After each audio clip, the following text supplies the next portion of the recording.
Hello and welcome to Prateek Chess Videos.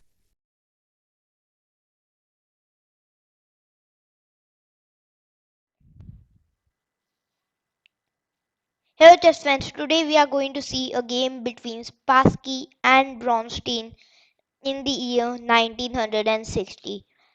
This game is a special game because in this game Spassky literally playing the King's Gambit made a as we can say made a immortal.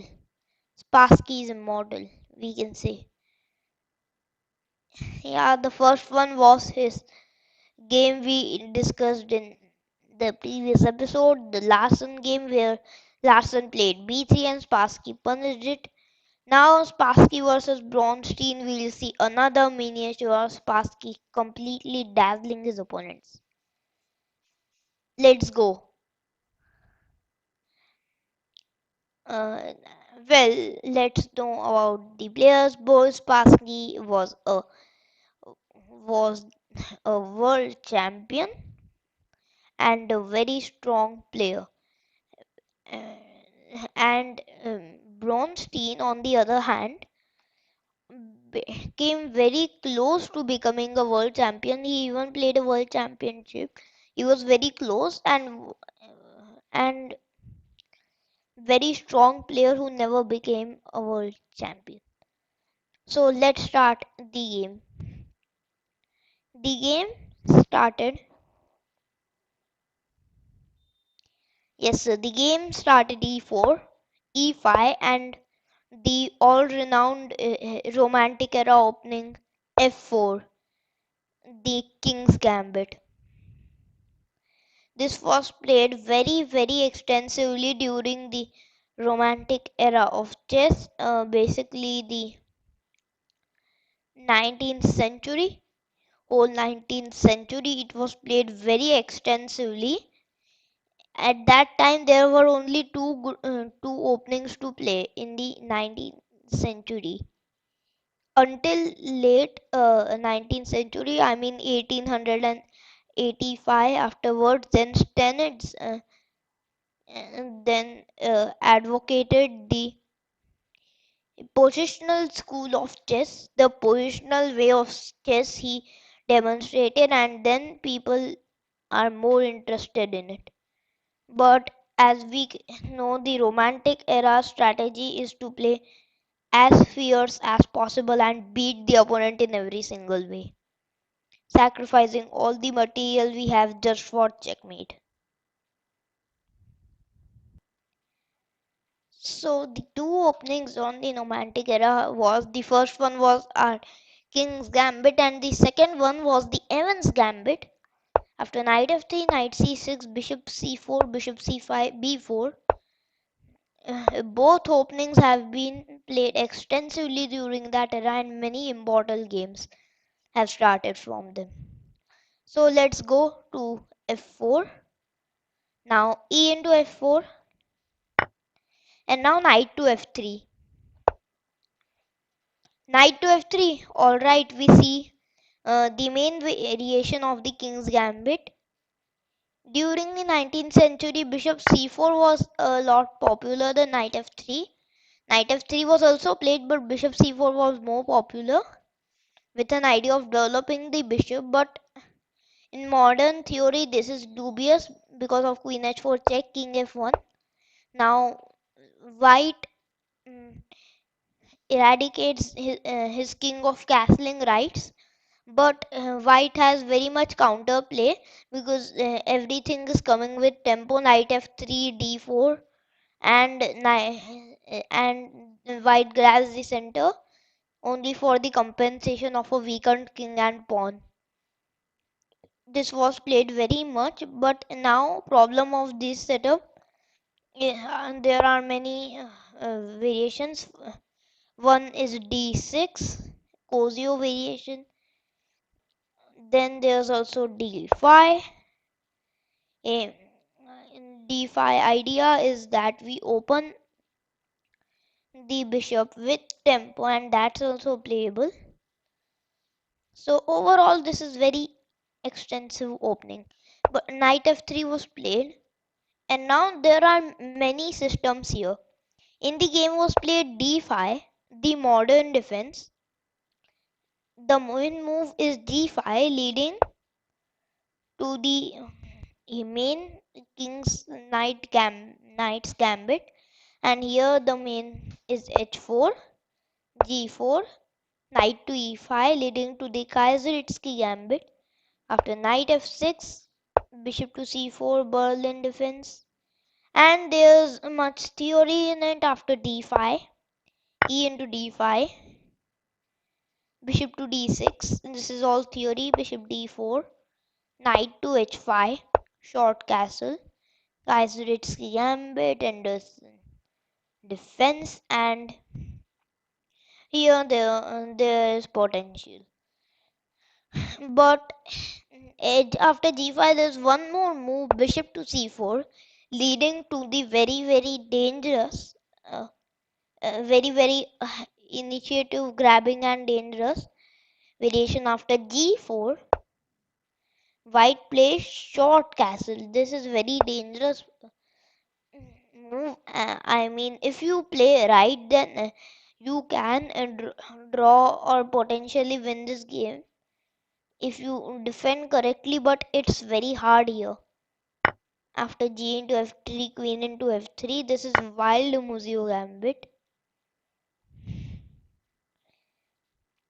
And after g4, there's also knight e5, Salvio gambit, queen h4 check, king f1, and this is also playable position. Interesting position, knight h6 d4.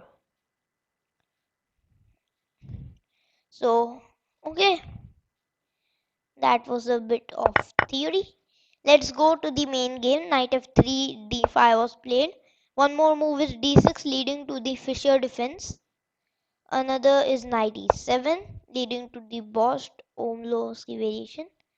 And many moves like that. Bishop e7, Cunningham defense. Knight f6, scallop defense, that is popular. And h6 also, Becker defense, that is also popular at the amateur level. Wagenbach defense with h5. There are many other many gambits and variations in the king's gambit. MacLeod defense there is with knight c6. Interesting move. There's also this very interesting f5 counter gambit. Interesting positions. So it is king's gambit is a very attacking opening, and you should be ready for that. So let's start the game. So knight f3 d5 was played, e into d5. Okay, but now after e into d5, knight f6 is the better move. After in the game was played bishop to d6. Knight f6 was a more knight f6, then c4 defending the pawn, and then c6 was a more reliable and better choice. But in the game was played bishop to d6, d4 is one move, but in the game Spassky played knight to c3, and we can't see the badness in that. So now knight e7, and after knight to e7 came the move d4, and after d4 now white grabs the center, and after grabbing the center, white has also bishop pair, and plus he's no pawn down. And now, but the thing is that white is a little bit bad, because here if you see, this is pretty bad structure. Yeah, okay. But after d4 was played just short castle. Now here there are options. Either you want to play bishop e2, bishop d3 or bishop to c4. There are some options. So, but in the game, uh, white just played the logical bishop to d3. Now after d4, but in the game knight d7 is also an option. There are many options in this position actually available. So it makes sense to think about the position a little bit. Let's start our analysis.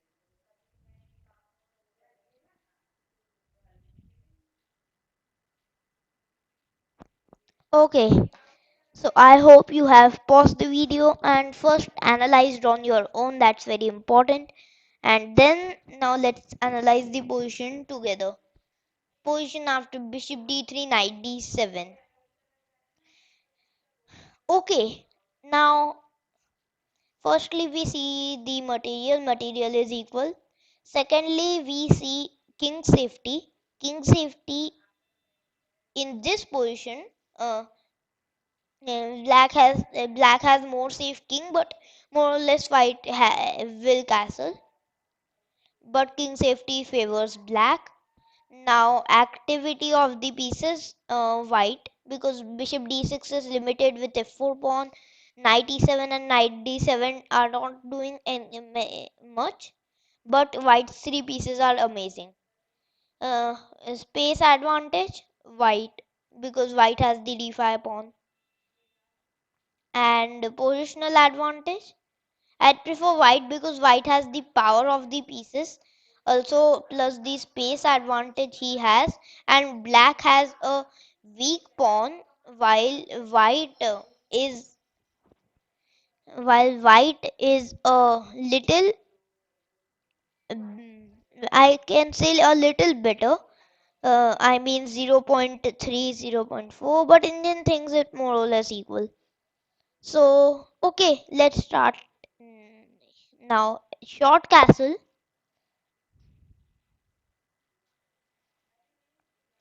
and now comes the move h6. Okay, now short castle h6. Now there can be some ideas of g5. Let's see what's black's threat. Now, okay, knight f6, simple. And now starts the white's rampaging. Now starts knight to e4.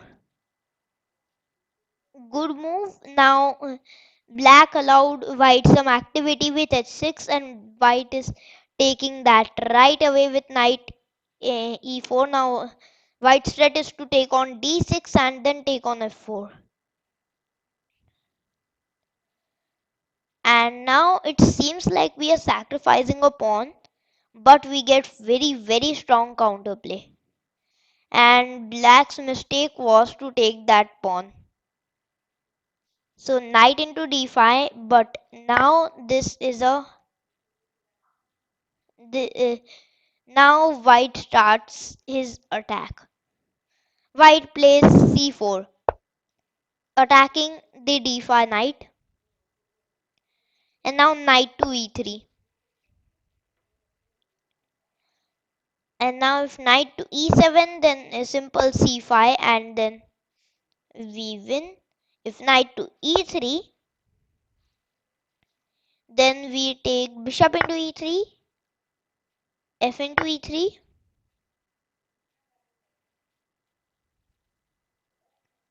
and after knight e3, bishop into e3, f into e3. Now this bishop looks kind of weak. Yeah, now actually let's evaluate the position now. Okay, black's pawn up doesn't matter. Material, black's pawn up. Material goes to black. Power of the pieces, slash activity of the pieces, white. Space advantage, white has the space advantage. Positional advantage, white has the center, plus black has a weak pawn.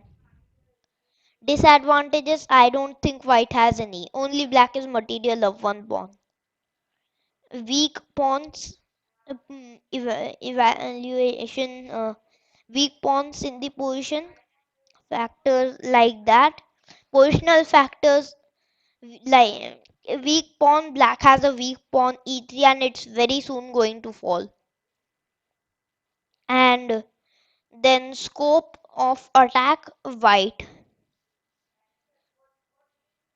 So everything favors white, and now we play bishop to c2, threatening queen to d3. The Now comes the killer plan, queen to d3. And now after bishop to c2, actually here first c5 was played. c5, just calm move, advancing with the pawn, attacking here. Bishop to e7.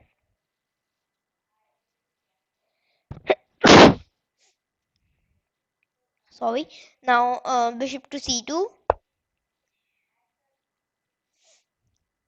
and after bishop to c2 comes queen to d3. And now there are some problems for black, but in the game rook to e8, and now I think this is very a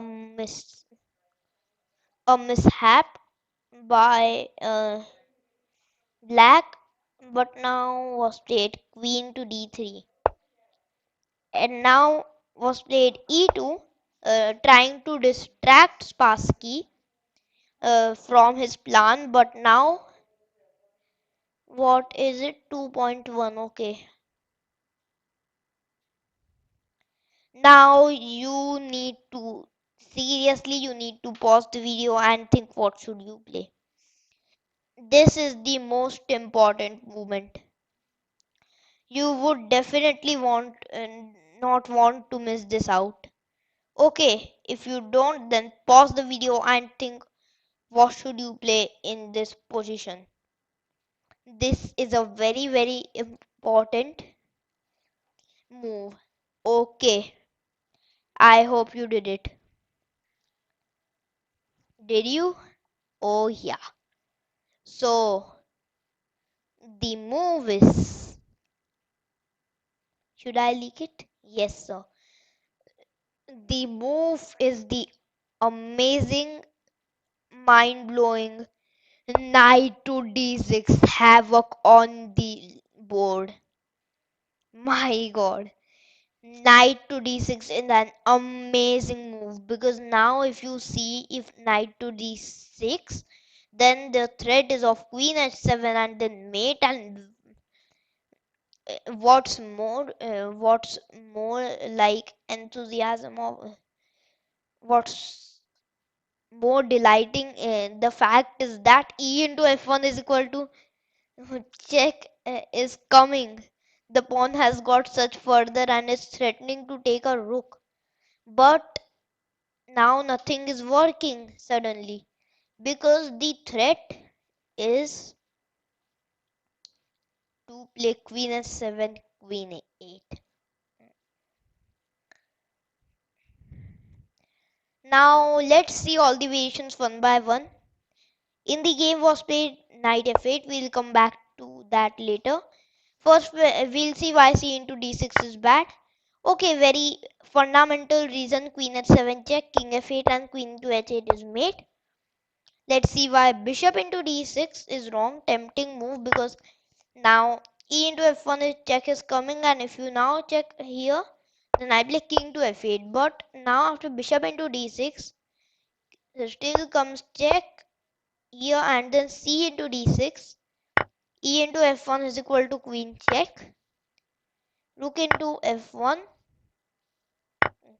c into d6, queen h8 check, king e7, rook e1 check, knight e5, and now queen into g7. Here rook to g8, queen into h6, bishop to e6, and then d into e5 with an clear position. This was, I think, better than playing in, we'll leak it later, playing what. So now after knight to d6, one move may come in mind is that knight to f6. Now knight to f6, what's the problem? You should pause the video and think what is the problem. Because now it seems like knight f6 has stopped the problem of check and mate here, but that's not the. But after knight f6, the thing is that knight into f7 is coming, a brilliant move with a win now, because if you take king into f7, it's apparent that bishop b3 check is coming. Bishop e6, knight e5 check, king to f8, bishop into e6, with the threat of with the unstoppable threat of knight g6. So that's why we after knight f6, knight into f7 should play e into f1 is equal to queen check, rook into f1, and now bishop to e6 is suggested, because if you take king into f7, same reason, knight e5 check, king to f8, bishop to b3. And now knight g6 is coming, bishop e6 is forced, takes, and now it will be made in just a few moves.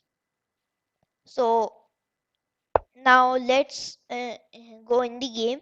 Knight to f8. Knight to f8 is a mistake. Now why is knight to f8 a mistake? Now see, if you play knight to f8, thing is that after knight to f8, you defend here, but you get your knight in a way not so good square, and then white plays knight into f7. Brilliant move again. And now again white's rook is hanging with the same idea from the knight f6 variation, that if you take king into f7, now there's even a better solution. Here comes knight to g5 check. Double check, king to g8, bishop to b3 check. If you take here, then if you bishop b3 king h8, then queen into f8 check, rook into f8 is queen h7 mate. So knight into f7. Now e into f1 is equal to queen check was played in the game. Rook into f1. Now bishop to f5. If you ask idea, now if king into f7 comes knight e5 check. Knight g5 is even faster. Knight g5 and then the same variation. Takes and then mate. So again bishop to f5 with the interesting idea of after queen into f5 playing queen d7 so that there's no check. But now it comes queen to f4. Now thing is that black is only 1 point, because white has a knight and a pawn for the rook. Now it's very bad, but still bishop to f6 was played. And now knight 3 to e5 attacking the queen. And now if you take, then I take, and then bishop b3 check, same threat.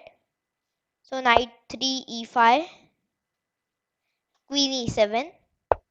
Now bishop to b3. Now threat is to get the knight somewhere. What is the threat, by the way?